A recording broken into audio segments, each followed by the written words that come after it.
এই জন্য বুদ্ধিমানের কাজ হলো জুমার দিন যখন আসবে বন্ধু, সব কাজ কমপ্লিট করে তুমি মসজিদে চলে যাও, যেন তোমার পিছু টান না থাকে।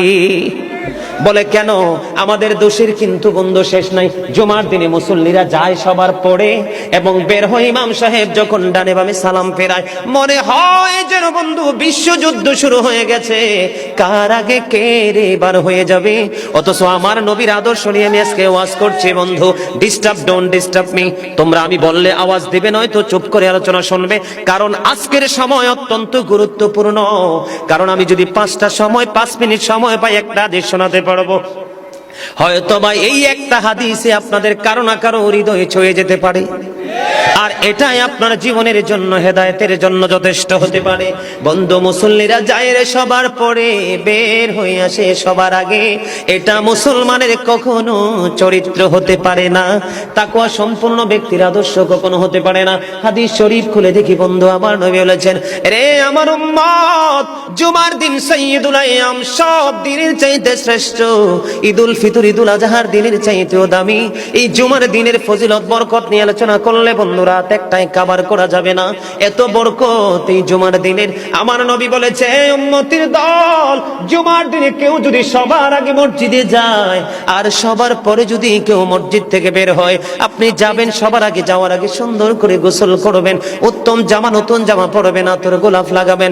আপনি রাস্তা দিয়ে হেঁটে গেলে মানুষ যেন বলতে পারে যে মসজিদের মুসল্লি হেঁটে যায়। আর 4-5 বন্ধু সুঘ্রাণে মুখরিত হয়ে যাবে। এমন ভাবে সবার আগে বন্ধু মসজিদে যাবেন, যাইয়া মসজিদে ঢোকার সময় ডান পাওটা দিয়ে মসজিদে ঢুকবেন, ঢুকে গিয়ে নামাজের শুরুতে বসে যাবেন। বসে যখন আপনি আল্লাহর ইবাদত করতে করতে করতে করতে সব মুসল্লি বন্ধু বের হয়ে যাচ্ছে, আপনারা তাড়াহুড়া করার দরকার নেই। কারণ মনে রাখতে হবে, আসছি সবাই যেমনি একা একা, আবার যাব একা একা, হিসাবও দিতে হবে একা একা। পৃথিবীর সব মানুষ পর হয়ে গেলেও আমার কোনো সমস্যা নেই, আমার আল্লাহ এবং নবী আমার আপন হলে আই এম ভেরি সাকসেস। আমার নবী বলেছেন, বন্ধুরে, 14 গ্রামের মানুষ বিরক্ত হইও না, আমাকে বন্ধু কেউ শত্রু মনে করো না। আমি তোমাদেরকে জাস্ট উপদেশ দিচ্ছি, মানা না মানা তোমাদের ব্যাপার। হেদায়েতের হাত কিন্তু আল্লাহর কুদরতি হাত, আমার কাছে কিছু নেই, আমি শুধু উপদেশ দিব, ইনস্ট্রাকশন দিব। বন্ধু, নবী বলেছেন সবার আগে তোমরা মসজিদে চলে যাবে, বের হবে সবার পরে। যার বাড়ি যত দূর, তোমার যত কদম বেশি লাগবে যাইতে, প্রত্যেকটা কদমের বিনিময় তোমার আমল নামায় 1 বছরের নফল ইবাদতের সওয়াব দেওয়া হবে।